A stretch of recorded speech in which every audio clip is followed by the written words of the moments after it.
ബഹുമാനപ്പെട്ട അധ്യക്ഷതയിലുള്ള ബഹുമാനപ്പെട്ട കൗൺസിലർ പാളയക്കാരൻ,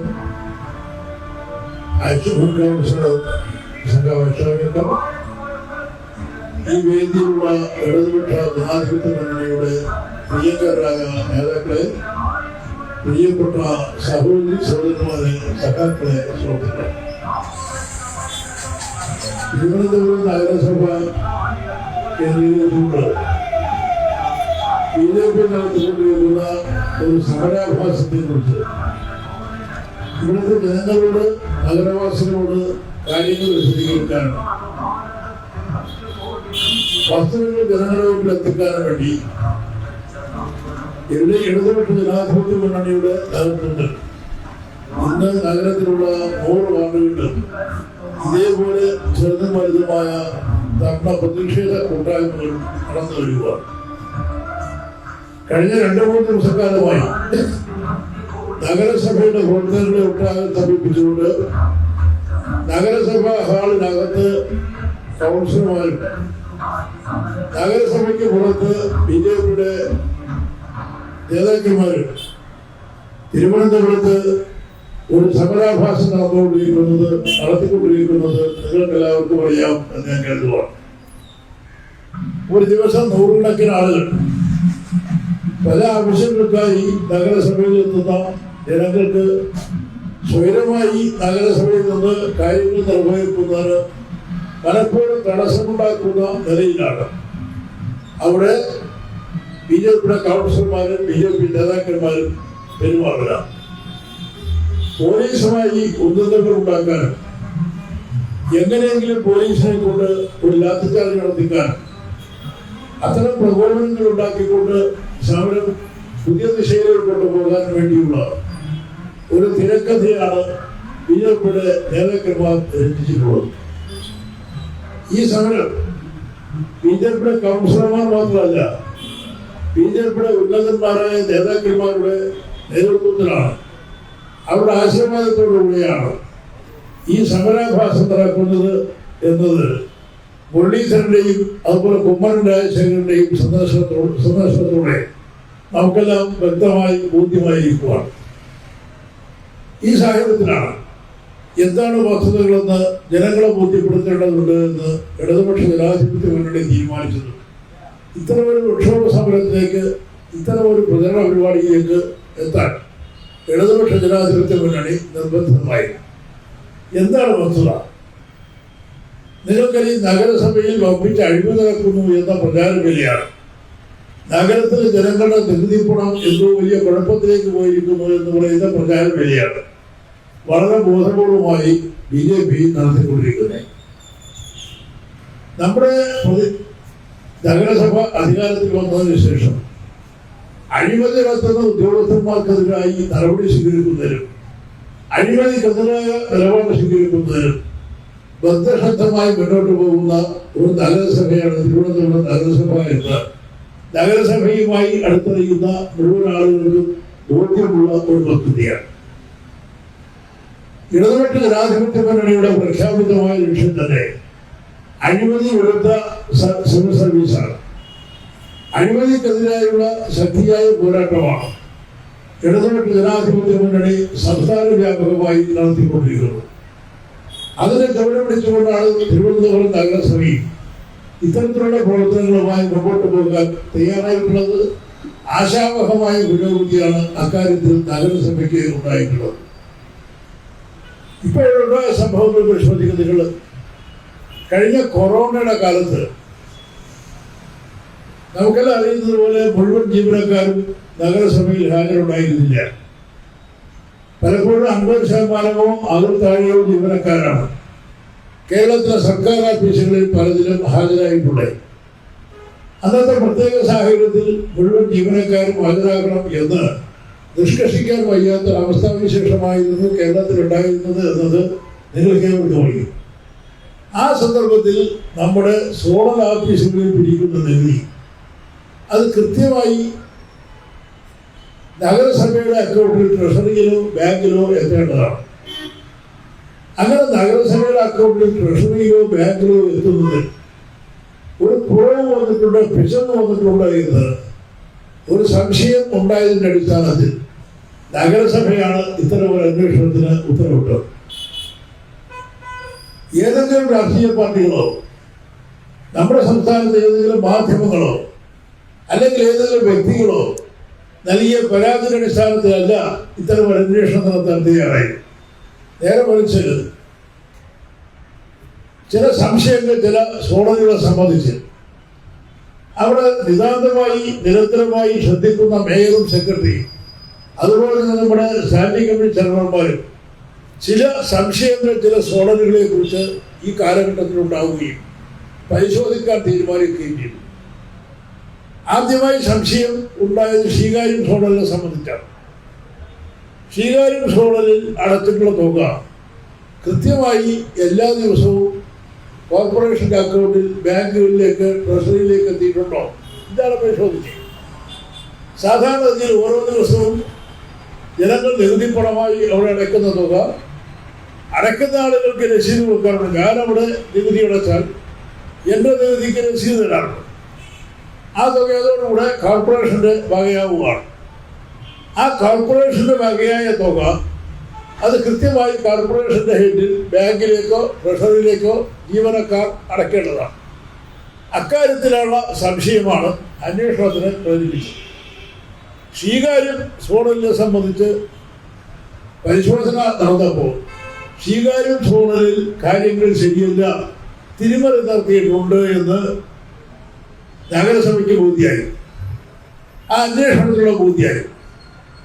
അതോടുകൂടെ നമ്മുടെ സോണലിലെ നമ്മുടെ ടൗണിലെ 11 സോണലുകളിൽ അതുപോലെ ഹെഡ് ഓഫീസിൽ ഈ നികുതി എല്ലാ ദിവസവും ലഭ്യമായിട്ടുള്ള നികുതികൾ അത് ബാങ്കുകളിലേക്ക് കൃത്യമായി എത്തിയിട്ടുണ്ടോ എന്ന് പരിശോധിക്കാൻ സംസ്ഥാന ഓഡിറ്റ് വകുപ്പിനെ കൊണ്ട് ശക്തിയായ പരിശോധന നടത്താൻ ബഹുമാനപ്പെട്ട മേയർ ഡിപ്പാർട്ട്മെന്റിനോട്, ഗവൺമെന്റിനോട് ആവശ്യപ്പെടും. അങ്ങനെ ഡിപ്പാർട്ട്മെന്റിന്റെ ആഡിറ്റ് വിഭാഗം, സംസ്ഥാന ഗവൺമെന്റിന്റെ ആഡിറ്റ് വിഭാഗം ഇത് പരിശോധിച്ചു. 11 സോണലിൽ 3 സോണലിൽ കുഴപ്പങ്ങൾ ഉണ്ടായിട്ടുണ്ട് എന്ന് കണ്ടുപിടിച്ചു. നേമം സോണലടക്കം, ശ്രീകാര്യം സോണലടക്കം 3 സോണലുകളിൽ തകരാറുകൾ വന്നിട്ടുണ്ട്. കൃത്യസമയത്ത് പൈസ അടച്ചിട്ടില്ല. ചില ഉദ്യോഗസ്ഥന്മാർ ആ പൈസ അടയ്ക്കാതെ പോയിട്ടുണ്ട്. ചില ഉദ്യോഗസ്ഥന്മാർ തിരിമറി നടത്തിയിട്ടുണ്ട്. അത് പരിശോധിക്കേണ്ട ഉദ്യോഗസ്ഥന്മാർ കൃത്യസമയത്ത് പരിശോധിച്ചിട്ടില്ല. ഈ കാര്യങ്ങളെ സംബന്ധിച്ച് ഓഡിറ്റുകാർ പരിശോധിച്ച് കൃത്യമായി റിപ്പോർട്ട് ചെയ്തതിൻ്റെ അടിസ്ഥാനത്തിൽ ബന്ധപ്പെട്ട മുഴുവൻ ജീവനക്കാരെയും സസ്പെൻഡ് ചെയ്തു. നഗരസഭയിലെ 4 ജീവനക്കാർ ഇതിനകം സസ്പെൻഡ് ചെയ്തിട്ടുണ്ട്. 2 ആളുകൾ അവിടെ നിന്ന് സ്ഥലമായി പോയി. ഈ കാലഘട്ടത്തിൽ ആ സ്ഥലം മാറിപ്പോയ 2 ആളുകളുടെ പേരിൽ നടപടി സ്വീകരിക്കാൻ വേണ്ടി മേയർ ബന്ധപ്പെട്ട ഡിപ്പാർട്ട്മെന്റിനോട്, അതിന് ഹെഡായ സെക്രട്ടറിയോട്, വകുപ്പ് സെക്രട്ടറിയോട്, ഗവൺമെന്റിനോട് ആവശ്യപ്പെട്ടു. അവരുടെ പേരിൽ നടപടി സ്വീകരിക്കണം. അവരിപ്പോ തിരുവനന്തപുരം നഗരസഭയുടെ ജീവനക്കാരല്ല, അവർ വേറെ നഗരസഭയിലേക്ക് സ്ഥലം മാറിപ്പോയവരാണ്. അവരുടെ ഇരുന്ന കാലത്തുണ്ടായ പ്രശ്നമാണ്. അതുകൊണ്ട് അവരുടെ പേരിൽ നടപടി സ്വീകരിക്കണം. അങ്ങനെ സസ്പെൻഷൻ അടക്കമുള്ള നടപടി സ്വീകരിച്ചു എന്ന് മാത്രമല്ല, ഈ ബന്ധപ്പെട്ട പണാപകരണം നടത്തിയ ഉദ്യോഗസ്ഥന്മാരുടെ പേരിൽ പോലീസ് കേസെടുത്ത് എഫ്ഐആർ ആക്കി. കോർപ്പറേഷൻ ഇടപെട്ട് പോലീസിൽ കേസ് കൊടുത്തു. പോലീസ് എഫ്ഐആർ ആക്കി. ഈ ഉദ്യോഗസ്ഥന്മാർ പ്രതിയായി. മാത്രമല്ല, ഈ തുക അവരിൽ നിന്ന് ഈടാക്കാൻ ആവശ്യമായ നിയമ നടപടികൾ സ്വീകരിക്കാൻ കോർപ്പറേഷൻ തയ്യാറായി. നിങ്ങൾ മനസ്സിലാക്കേണ്ടത്, ഇതെല്ലാം തയ്യാറാകുമ്പോൾ ഇവിടുത്തെ BJP കൗൺസിലർമാരോ അല്ലെങ്കിൽ വേറെ ഏതെങ്കിലും രാഷ്ട്രീയ പാർട്ടിക്കാരോ ഇങ്ങനൊരു പ്രശ്നമുണ്ട്, അതാരെങ്കിലും സംരക്ഷിക്കാൻ ശ്രമിക്കുവാണോ, ഇത് ചെയ്യുന്നില്ല എന്നൊന്നും ആരും ചൂണ്ടിക്കാട്ടിക്കൊണ്ടല്ല ചെയ്തത്. ആരുടെയും സമ്മർദ്ദത്തിന്റെ ഫലമായിട്ടല്ല ചെയ്തത്. ഇത് മേയറുടെയും സെക്രട്ടറിയുടെയും നമ്മുടെ സ്റ്റാൻഡിംഗ് കമ്മിറ്റി ചെയർമാൻമാരുടെയും എല്ലാം ശ്രദ്ധയിൽപ്പെട്ടപ്പോൾ അവർ നേരിട്ട് ഇടപെട്ട് മാതൃകാപരമായ നടപടികൾ സ്വീകരിക്കുകയായിരുന്നു ചെയ്തേ. തുടർന്ന് വീണ്ടും ശക്തിയായ അന്വേഷണത്തിന് ഇനിയും ഏതെങ്കിലും കാര്യങ്ങൾ തെളിയാനുണ്ടോ, ഇനിയും ആരെങ്കിലും ഇതുപോലെ വേലകൾ കാണിച്ചിട്ടുണ്ടോ, തിരിമറികൾ നടത്തിയിട്ടുണ്ടോ, അഴിമതികൾ നടത്തിയിട്ടുണ്ടോ, ഈ കാര്യങ്ങൾ വിശദമായി പരിശോധിക്കാൻ വേണ്ടി ഓഡിറ്റ് വിഭാഗത്തെ കൊണ്ട് 11 സോണലുകളിൽ പൂർണ്ണമായി പരിശോധന നടത്താൻ തീരുമാനിക്കുകയും 11 സോണലുകളിലും ഇപ്പോഴും പരിശോധന നടത്തിക്കൊണ്ടിരിക്കുകയാണ്. 5 സോണലിലെ പരിശോധന പൂർത്തി, 6 സോണലിലെ പരിശോധന പൂർത്തിയായി, ബാക്കി 4-5 സോണലിലെ പരിശോധന ഇനിയിപ്പോൾ പൂർത്തിയാവേണ്ടതുണ്ട്. 2-3 ദിവസക്കാലത്തിനകത്ത് മുഴുവൻ സോണലിലെയും പരിശോധന പൂർത്തിയാവും. കുറ്റക്കാരായാലും അവർ പേര് നടപടി സ്വീകരിക്കും. ഇതാണ് കോർപ്പറേഷൻ ചെയ്തത്. കോർപ്പറേഷൻ ചെയ്ത മാതൃകാപരമായ നടപടി, ആ നടപടിയെ പ്രശംസിക്കുന്നതിന് പകരം അഴിമതിക്കെതിരായി മേയർ കോർപ്പറേഷൻ നടത്തിയിട്ടുള്ള ഏറ്റവും മാതൃകാപരമായ നടപടിയെ പിന്തുണയ്ക്കുന്നതിന് പകരം BJP ചെയ്തത് കഴിഞ്ഞ കോർപ്പറേഷൻ ഭരണസമിതി കൂടിയ ദിവസം ഈ കാര്യങ്ങളെ സംബന്ധിച്ച് മേയർ എടുത്ത നടപടികൾ, അതുപോലെ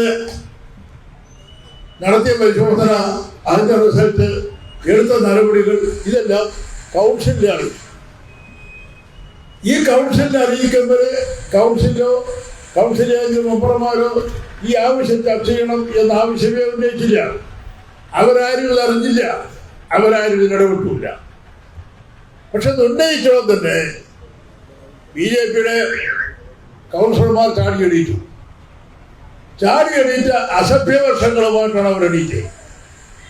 വല്ലാത്ത ബഹളം കോർപ്പറേഷൻ്റെ ബോഡിയിലുണ്ടാക്കി.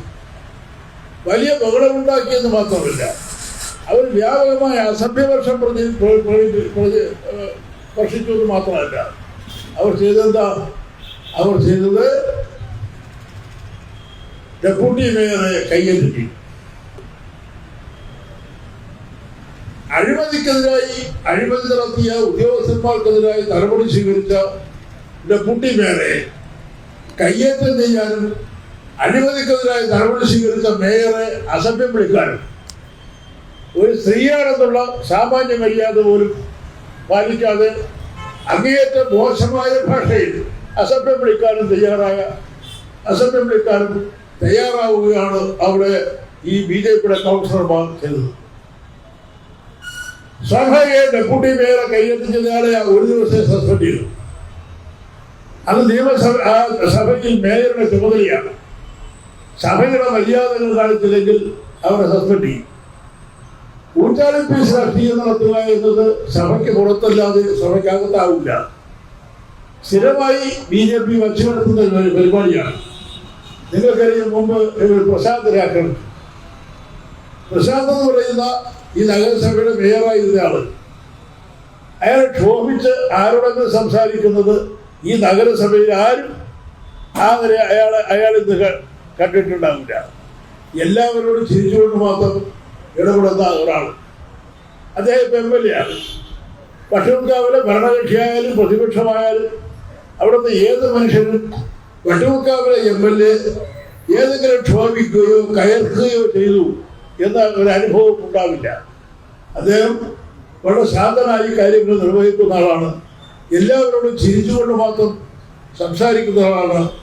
നന്നായി കാര്യങ്ങൾ ചെയ്യുന്ന ആളാണ്. അങ്ങനെ നന്നായി അദ്ദേഹം നഗരസഭയിൽ മാതൃകാപരമായി പ്രവർത്തിച്ചു എന്നുള്ളത് കൊണ്ടാണ് ഈ വട്ടിയൂർക്കാവ് മണ്ഡലത്തിൽ വലിയ ഭൂരിപക്ഷത്തോടെ അദ്ദേഹത്തെ വിജയിപ്പിച്ചതും അതുവഴി 1 കൊല്ലം കഴിഞ്ഞപ്പോൾ നേരത്തെ ഉള്ളതിനേക്കാൾ ഭൂരിപക്ഷത്തോടെ വീണ്ടും അദ്ദേഹത്തെ അവിടുത്തെ നിയമസഭയിൽ തെരഞ്ഞെടുത്തു. ആ നഗരസഭാ പിതാവിനെ ആക്രമിക്കുകയാണ് ചെയ്തേ. നിങ്ങൾ കണ്ടു, അടികൊണ്ട് താഴെ വീണ് കിടക്കുന്ന പ്രശാന്തിന്റെ ചിത്രം ഈ നഗരസഭയിലെ മുഴുവൻ ആളുകളും ഈ ലോകവും കണ്ടതാണ്. മലയാളിക്ക് തന്നെ അപമാനമായിരുന്നു.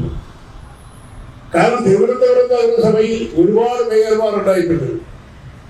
ഒരുപാട് രാഷ്ട്രീയ സംഘർഷങ്ങൾ ഉണ്ടായ ഭൂമിയാണ് നമ്മുടേത്. നിരവധി രാഷ്ട്രീയ സംഘർഷങ്ങൾ ഇവിടെ ഉണ്ടായിട്ടുണ്ട്. എല്ലാ രാഷ്ട്രീയ പാർട്ടികളുടെയും നേതാക്കന്മാർ മേയർമാരായിട്ടുണ്ട്. പക്ഷേ ഇതുവരെ ഒരു മേയറെയും ആരും കൈകാര്യം ചെയ്യാൻ പോയിട്ടില്ല. ആ മേയർ എന്ന പദവിക്കുള്ള ഒരു മഹോന്നതയുണ്ട്.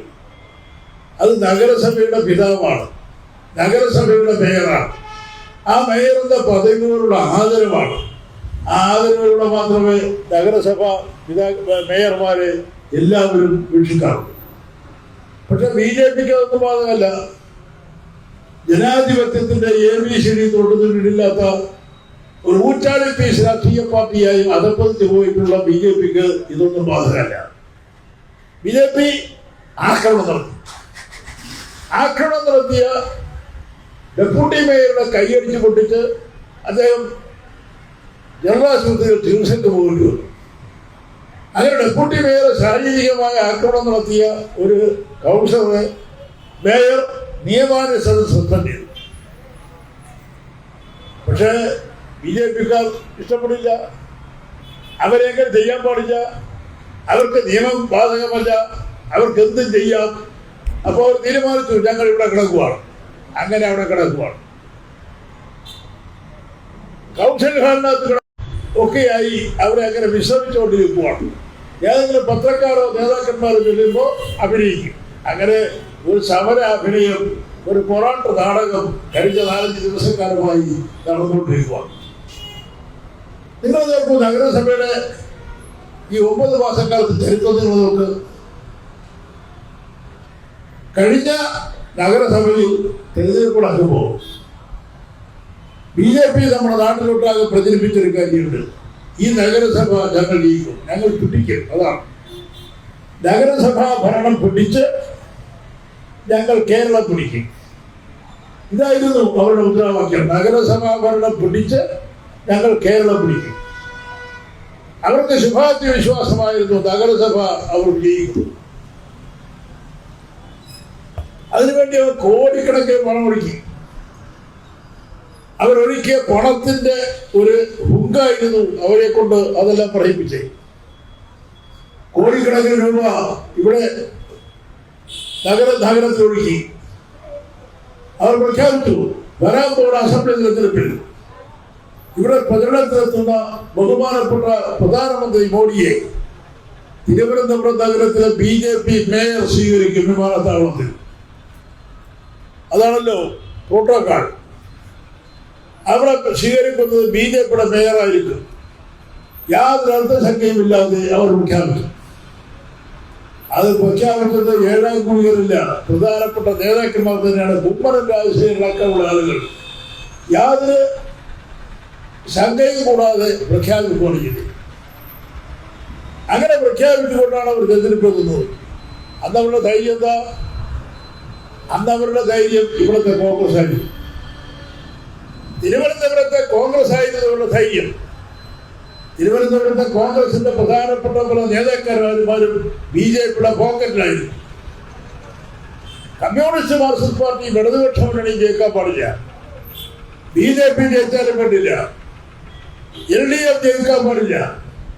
അത്രയേറെ ഉരച്ച LDF വിരോധമുള്ള നഗരത്തിലെ ചില കോൺഗ്രസ് പ്രമാണിമാർ, കോൺഗ്രസ് നേതാക്കന്മാർ, പകല് കോൺഗ്രസും രാത്രി RSS-മായി നടക്കുന്ന ചില കോൺഗ്രസ് നേതാക്കന്മാർ, RSS കുടുംബത്തിൽ ജനിച്ച RSS-ന്റെ പൈതൃകം പേറുന്ന ഇപ്പോഴും കോൺഗ്രസിന്റെ കലണ്ടർ കിടക്കുന്ന ചില നേതാക്കന്മാർ, ആ നേതാക്കന്മാരുടെ ഉറപ്പായിരുന്നു, അവരുടെ അതിൽ അർപ്പിച്ച വിശ്വാസമായിരുന്നു BJP-ക്ക് അത് പറയാനുള്ള ധൈര്യം ഉണ്ടായത്.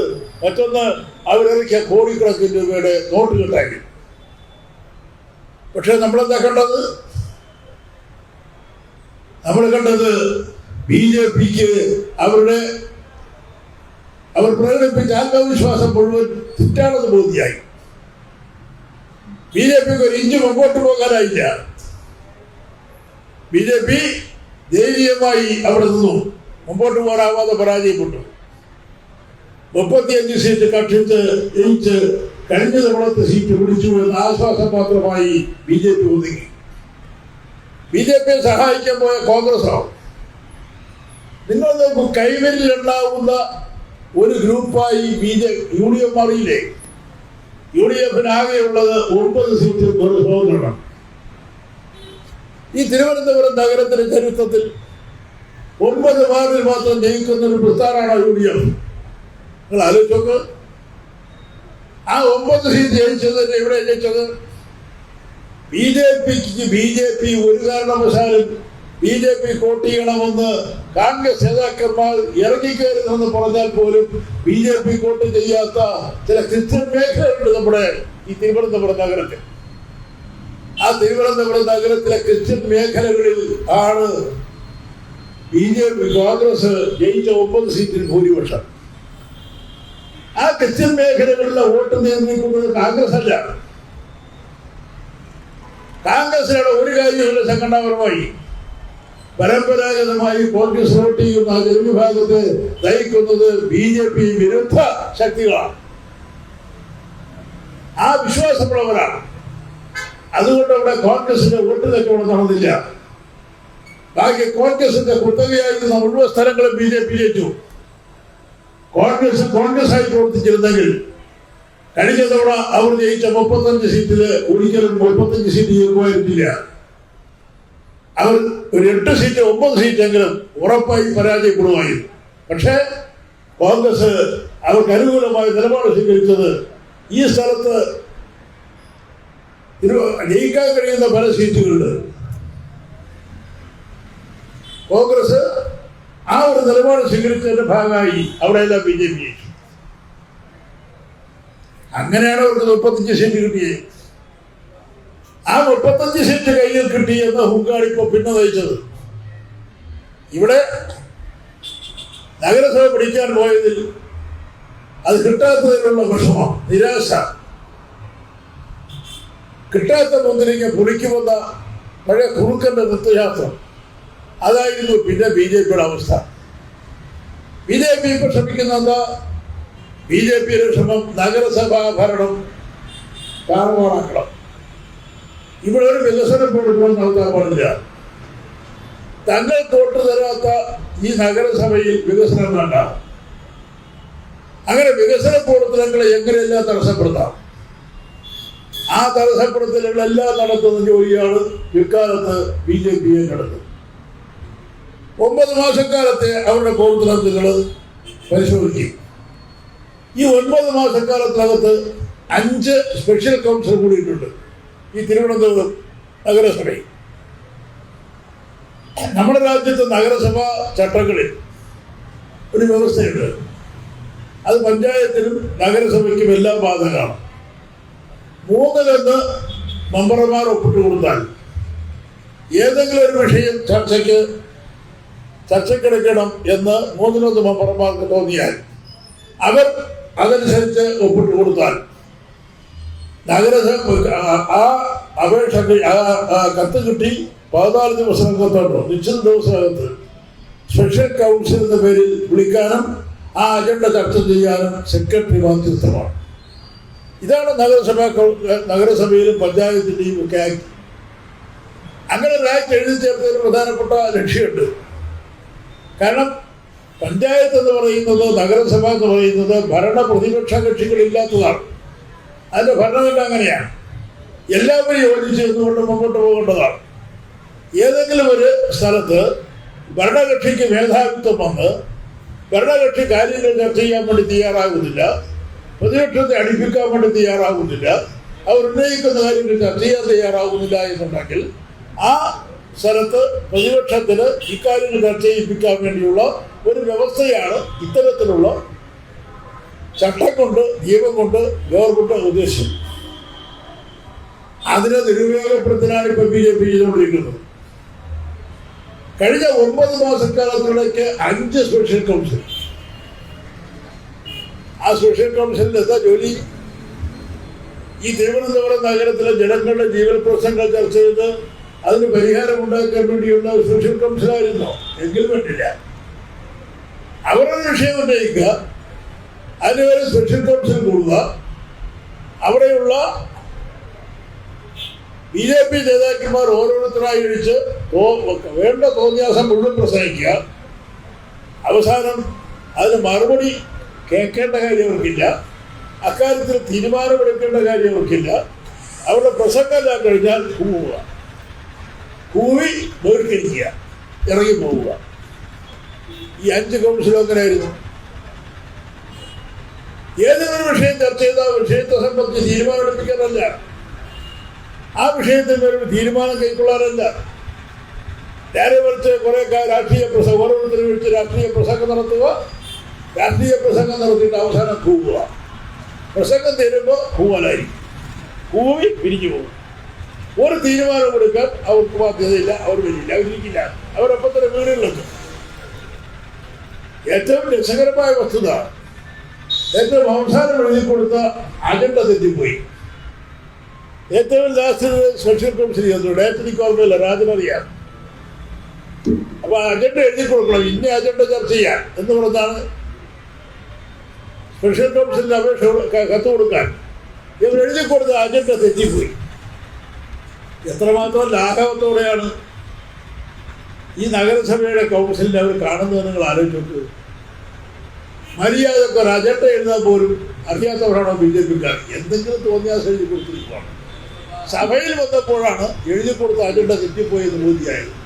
എന്താ ഞങ്ങൾക്ക് തെറ്റിപ്പോയി, നമുക്കിവിടെ നിർത്താമെന്നല്ല. അന്ന് കുറെ പ്രസംഗം നടത്തി പിരിഞ്ഞു പോയി. എന്നിട്ടോ ആ അജണ്ട ശരിയായി അന്ന് എഴുതി കൊടുത്തു. അടുത്ത സ്പെഷ്യൽ കൗൺസിൽ അവർക്ക് തെറ്റിപ്പോയ അജണ്ട പുതിയ അജണ്ട എഴുതി കൊടുത്ത് വീണ്ടും special council notice ഒളിപ്പിച്ചിരിക്കുകയാണ്.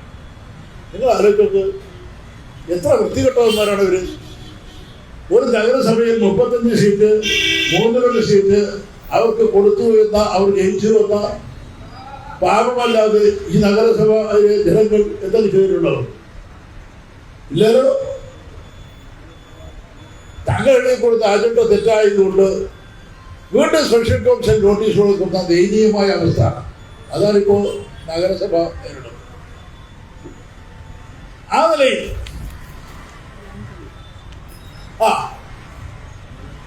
17/6/21 Attukal Pongala ശുചീകരണത്തിന് നഗരസഭ ചെലവഴിച്ച തുക സംബന്ധിച്ച് ഒരു വിവരാവകാശ നിയമം എഴുതി കൊടുക്കേണ്ടത്. ഈ ഇവിടുത്തെ ഏതെങ്കിലും ഒരു വ്യക്തി, നിങ്ങൾ ആരെങ്കിലും ഒരാൾ ഒരു വിവരാവകാശ നിയമത്തിൽ എഴുതി കൊടുത്താൽ അവിടെ എത്ര രൂപ ചെലവഴിച്ചു എന്ന് കിട്ടും. ഒരു വെള്ള പേപ്പറും 10 1 2 രൂപ സ്റ്റാമ്പും. സ്റ്റാമ്പില്ലെങ്കിലും ഒട്ടും കുഴപ്പമില്ല, തടി. അതിനുവേണ്ടി സ്പെഷ്യൽ കൗൺസിൽ. ജനകീയാസ് രണ്ടാമത്തത് 2/7/21 എല്ലാ മാസവും ഉണ്ട്. 6-ാം മാസം, അതിനുവേണ്ടി 7-ാം മാസം. ഈ കാലത്തെല്ലാം സാധാരണ കൗൺസിൽ യോഗം നടക്കുന്നുണ്ട്. അതിന് പുറമെയാണ് 9/7/21 ജനകീയാസൂത്രണ പദ്ധതി പ്രകാരമുള്ള വ്യക്തിഗത ആനുകൂല്യങ്ങളെ സംബന്ധിച്ച്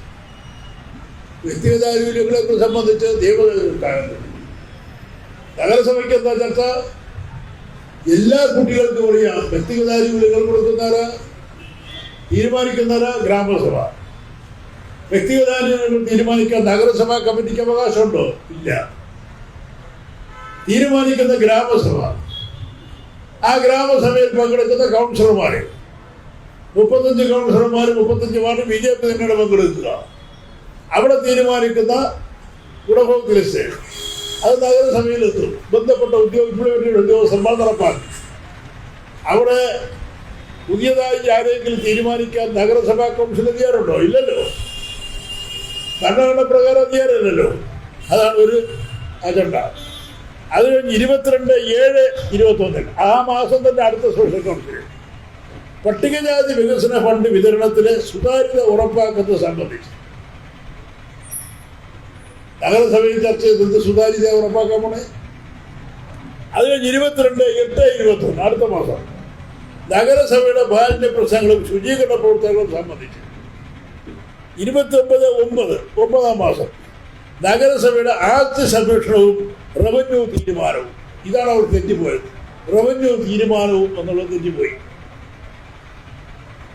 നഗരസഭ ആസ്തി സംരക്ഷിക്കാനും റവന്യൂ തീരുമാനം എത്തുന്ന സർക്കാരിൻ്റെ ആക്ട് അനുസരിച്ചാണ് റവന്യൂ തീരുമാനം. നഗരസഭ ആസ്തി സംരക്ഷിക്കുന്ന ആക്ട് അനുസാരത്തിലാണ്. അതിനെന്താ നഗരസഭ ചർച്ച ചെയ്ത് പ്രത്യേകിച്ച് എന്തെങ്കിലും ചെയ്യാണ്ടത്? നഗരസഭയ്ക്ക് എന്താ പ്രത്യേക തീരുമാനം എടുക്കേണ്ടത്?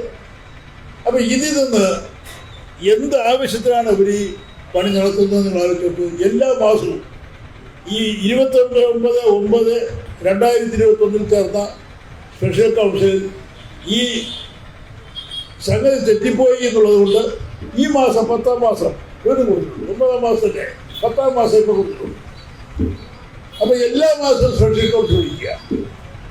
ഒരു കാര്യം നിങ്ങൾ മനസ്സിലാക്കണം, ഇന്ത്യ മഹാരാജ്യത്ത് ഒരൊറ്റ കോർപ്പറേഷനിലോ ഒറ്റ പഞ്ചായത്തിലോ ഈ കഴിഞ്ഞ 9 മാസങ്ങളിൽ ഇത്രയേറെ സ്പെഷ്യൽ കൗൺസിൽ കൂടിയിട്ടില്ല. നമ്മുടെ നാട്ടിൽ BJP ഭരിക്കുന്ന പഞ്ചായത്തുണ്ട്. പാലക്കാട് BJP ആണ് അവിടുത്തെ നഗരസഭ ഭരിക്കുക.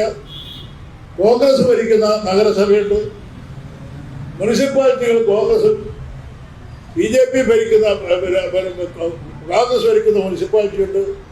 BJP ഭരിക്കുന്ന 2 മുനിസിപ്പാലിറ്റി ഉണ്ട്. ചില പഞ്ചായത്തുകൾ BJP ഭരിക്കുന്നുണ്ട്. കേരളത്തിലെ 99% പഞ്ചായത്തുകളിലും CPM-ന് ഇടതുപക്ഷ മുന്നണിക്ക് 3-ലേറെ മെമ്പർമാരുണ്ട്. അപ്പൊ എല്ലാ മാസവും ഇങ്ങനെ സ്പെഷ്യൽ കൗൺസിൽ കൂടാൻ LDF തിരിച്ച് തീരുമാനിച്ചാൽ അത് കൂടൽ മാത്രമേ നടക്കുള്ളൂ. കേരളത്തിലെ എല്ലാ പഞ്ചായത്തിലും സ്പെഷ്യൽ സഭ, എല്ലാ കോർപ്പറേഷൻ സ്പെഷ്യൽ സഭ. കാരണം 3-1 മെമ്പർമാരുണ്ടല്ലോ, 3-ൽ കൂടുതൽ മെമ്പർമാരുണ്ടല്ലോ LDF-ന്. പക്ഷേ നഗരസഭയെ കുറിച്ച് അറിയാവുന്നവർ, ആക്ടിനെ കുറിച്ച് അറിയാവുന്നവർ, വിവരമുള്ളവരാരും ഇത്തരം വൃത്തികേടിന് പോകാറില്ല. പക്ഷെ ഇവിടെ അതാണ് സ്ഥിതി. ഓരോ നഗരസഭയിൽ വിളിക്കുക, അവസാനം കൂവുക, ചീത്ത പറയുക, മുണ്ടുവക്കി കാണിക്കുക, പിരിഞ്ഞു പോവുക.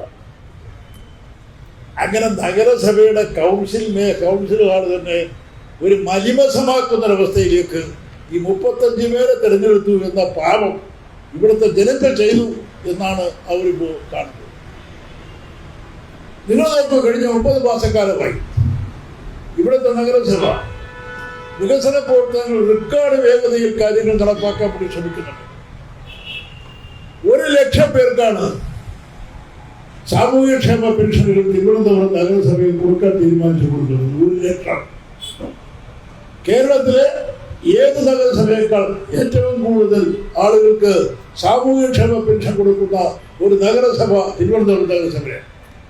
പാവപ്പെട്ട ആളുകൾ ഈ 9 മാസക്കാലം കൊണ്ട് 5000 വീടുകളാണ് 9 മാസക്കാലം കൊണ്ട് ഇവിടുത്തെ സ്റ്റാൻഡിംഗ് കമ്മിറ്റി, പാളയരാജൻ അടക്കമുള്ള സ്റ്റാൻഡിംഗ് കമ്മിറ്റി ചെയർമാൻമാരും മുനിസിപ്പാലിറ്റി കോർപ്പറേഷൻ അവിടുത്തെ മേയറും സെക്രട്ടറിയും എല്ലാം ചേർന്ന് നടത്തിയ അശ്രാന്ത പരിശ്രമത്തിന്റെ ഭാഗമായി 5000 വീടുകളാണ് കഴിഞ്ഞ 9 മാസം കൊണ്ട് പൂർത്തിയായി.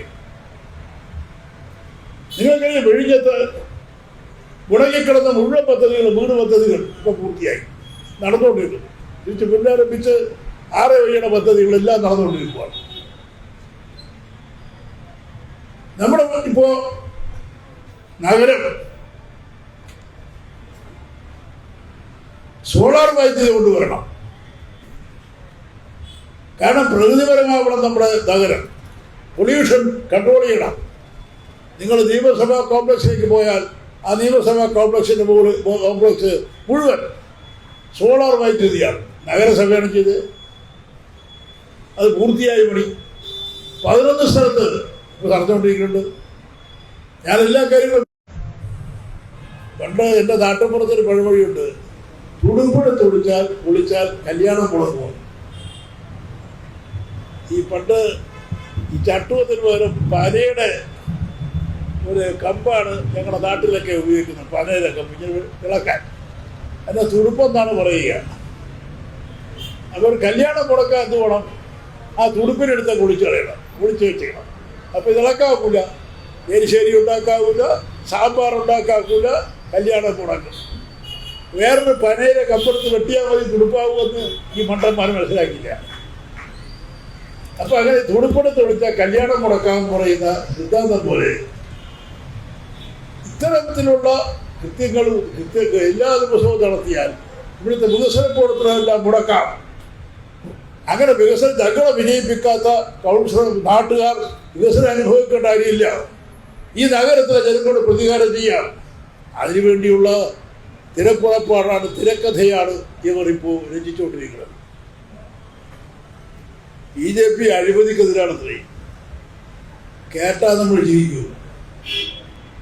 നമ്മുടെ നാട്ടിൽ കള്ളപ്പണം, കുഴൽപ്പണം നടപ്പാക്കുന്ന ഒരു പാർട്ടി BJP അല്ലാതെ വേറെ എന്തെങ്കിലും പാർട്ടി ഉണ്ടോ? സുരേന്ദ്രന്റെ പേര് കുഴൽപ്പണത്തിന് കേസല്ലേ? കോടിക്കണക്കിന് രൂപയല്ലേ കുഴൽപ്പണം കൊണ്ടുവന്നത്. ഈ തിരുവനന്തപുരത്തിന് എത്ര കോടിയാണ് തെരഞ്ഞെടുപ്പ് സമയത്ത് ഉപയോഗിച്ച്? നിയമം ഞങ്ങളെ കോട്ടയാണ്, ഞങ്ങൾ ഗുജറാത്താണെന്നെല്ലാം പറഞ്ഞാണല്ലോ തെരഞ്ഞെടുപ്പിന്റെ. അവിടെല്ലാം കോടികൾ ഉപയോഗിച്ച് നോക്കിയല്ലോ. കുഴൽപ്പണല്ലേ, കുഴൽപ്പണ കച്ചവടമല്ലേ നടത്തിയത്? വേറെ ഏതെങ്കിലും രാഷ്ട്രീയ പാർട്ടി കുഴൽപ്പണം കൊണ്ടു കിടക്കുന്ന പാർട്ടിയുണ്ടോ? കുഴൽപ്പണത്തിന്റെ ഏജന്മാരില്ലേ അവര്? സ്വർണ്ണക്കടത്തിന്റെ ഏജന്മാരില്ലേ അവര്? കണ്ടില്ലേ നിങ്ങൾ? തെരഞ്ഞെടുപ്പിൽ നിൽക്കാൻ കൈക്കൂലി, തെരഞ്ഞെടുപ്പിൽ നിന്ന് മാറാൻ കൈക്കൂലി, വോട്ടർമാർക്ക് കൈക്കൂലി. എത്ര കോടി രൂപയാണ് കുഴൽപ്പണം ഇവിടെ ഈ കൊച്ചു കേരളത്തിലൊക്കെ അവർ ഉപയോഗിച്ച് തെരഞ്ഞെടുപ്പിൽ? കോടിക്കണക്കിന് രൂപയുടെ കള്ളപ്പണം കച്ചവടം ചെയ്യുന്ന കള്ളപ്പണത്തിന്റെ ആശാന്മാരായ BJP നേതാക്കന്മാർ അവർ തന്നെ പരസ്പരമായി വിളിച്ചു പോവുകയാണ്. നീയാണ് കള്ളൻ, നീയാണ് കള്ളൻ, പരസ്പരം വിളിച്ചു പോവുകയാണ്. അവരാണ് വന്ന് അഴിമതിയെ കുറിച്ച് നമ്മളോട് വർത്തമാനം പറയുക. ഏതാണ്ട് വാസവദത്ത ചാരിത്ര പ്രസംഗം നടത്തും പോലെ അങ്ങേയറ്റം പരിഹാസ്യമാണ് അവരുടെ ഈ പറയുന്ന പ്രധാന പേര. ഞങ്ങൾക്കൊരു കാര്യം ബഹുമാനപ്പെട്ട നഗരനിവാസികളോട് അഭ്യർത്ഥിക്കാറുള്ളത്, യാഥാർത്ഥ്യങ്ങൾ മനസ്സിലാക്കാൻ തയ്യാറാവണം. ഇപ്പോൾ ഇന്നൊരു വാട്സാപ്പ് ഗ്രൂപ്പിലെ ചർച്ച, അവിടെ ഇരുന്ന വേറെ ജോലിയില്ല കൗൺസിലർമാർക്ക്, അവിടെ ഇരുന്ന് ചീട്ട് കളിക്കുകയാണല്ലോ. അതിനിടയിൽ കൂടെ ഓരോരുത്തരുടെ ഓരോ വ്യക്തിയും നിങ്ങൾക്ക് തന്ന രസീതുമായി നഗരസഭയിൽ വന്ന് നിങ്ങൾ കൊടുത്ത നികുതിയെല്ലാം കൃത്യമായി വരവ് വെച്ചിട്ടുണ്ടോ എന്ന് പരിശോധിക്കേണ്ടതാണ്. നിങ്ങളുടെയൊക്കെ വാട്സപ്പ് ഗ്രൂപ്പിൽ വരും ഈ സന്ദേശം. അപ്പൊ ഈ പാവപ്പെട്ട ആൾ വിചാരിക്കുന്നത് ഞാൻ കൊടുത്ത നികുതി അവിടെ എഴുതിയിട്ടില്ലേ, എൻ്റെ നികുതി പോയോ, പണം പോയോ, പോയി പരിശോധിക്കാം, നേരെ അവിടെ പോകും. ഈ കൊറോണയുടെ കാലത്ത് നഗരസഭക്കകത്ത് കൂടുതൽ ആളുകളെത്തുക, അവിടെ BJP-ക്കാരുടെ സമരം തിരിഞ്ഞു നോക്കാനാണില്ല. അപ്പോൾ അതുകൊണ്ട് ഈ ആളിലെല്ലാം വന്ന് കാണാൻ വേണ്ടിയുള്ള ബുദ്ധിയാണ് അത് കാണിച്ചേക്കുന്നത്. എല്ലാവരും വരുമ്പോൾ കാണുമല്ലോ കുത്തിയിരിക്കുന്നത്. അപ്പോൾ നഗരസഭയിലേക്ക് ആളെ വയ്ക്കുക, പുതിയ പ്രശ്നങ്ങൾ ഉണ്ടാക്കുക, ഇതൊന്നും അവർക്ക് അതാണ് അവർക്ക് എല്ലാ കള്ളങ്ങളും പറയുക. മഞ്ഞയും ചുണ്ടാമ്പും ചേർത്തതുപോലെ സത്യമെന്ന് തോന്നുന്ന നിലയിൽ കള്ളം വ്യാപകമായി പ്രചരിപ്പിക്കുക. ഇതാണ് BJP ചെയ്തുകൊണ്ടിരിക്കുന്നത്. ശുദ്ധ അസംബന്ധമാണ്. കാരണം ആരുടെയും പൈസ നഷ്ടപ്പെട്ടിട്ടില്ല, എല്ലാവർക്കും തിരിച്ചുകൊടുത്തിട്ടുണ്ട്. സോണൽ ഓഫീസിൽ അടച്ച പൈസ കോർപ്പറേഷൻ കിട്ടാനുള്ളതാണ് തിരിമറി നടന്നത്. അത് തിരിച്ചു പിടിക്കാനുള്ള നടപടിയാണ് സ്വീകരിക്കുക. അത് വ്യക്തികൾക്ക് ബാധകമല്ല, ഒരു വ്യക്തിയുടെ പോലും അത്തരം പ്രശ്നങ്ങൾ ഉണ്ടായിട്ടില്ല. പക്ഷേ കള്ളപ്രചാര വേല ഇന്നു മുതൽ പുതിയ വേല അവരാരംഭിച്ചിരിക്കുകയാണ്. ഇതിനെല്ലാം തള്ളിക്കളയണം എന്ന് ഞങ്ങൾ വിനയപുരസ്സേർപ്പെടുത്തിക്കുകയാണ്. BJP-ക്കെതിരായി ഒരു ഉറച്ച നിലപാട് സ്വീകരിക്കാൻ നിങ്ങൾ തയ്യാറാവണം. BJP എന്ന് പറയുന്നത് രാജ്യദ്രോഹ പാർട്ടിയാണ്, ഈ നാടിന് ദോഷമായ പാർട്ടിയാണ്, മതനിരപേക്ഷത ഇല്ലാതാക്കുന്ന പാർട്ടിയാണ്.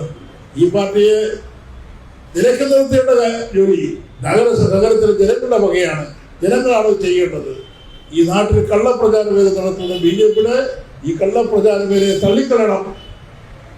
നഗരവികസനത്തിന് വേണ്ടി ശക്തിയായ നിലപാട് സ്വീകരിക്കുന്ന, അഴിമതി വിരുദ്ധമായ നിലപാട് സ്വീകരിക്കുന്ന ഇടതുപക്ഷ ജനാധിപത്യ മുന്നണിയെ, അതിനെ നഗരസഭയെ സഹായിക്കണം എന്ന് നിങ്ങളോട് വിനയപുരസ്സരം അഭ്യർത്ഥിച്ചുകൊണ്ട് ഈ പരിപാടി ഔപചാരികമായി ഉദ്ഘാടനം ചെയ്ത് അറിയിച്ച് ഞാൻ ചുരുക്കട്ടെ സുഹൃത്തുക്കളെ.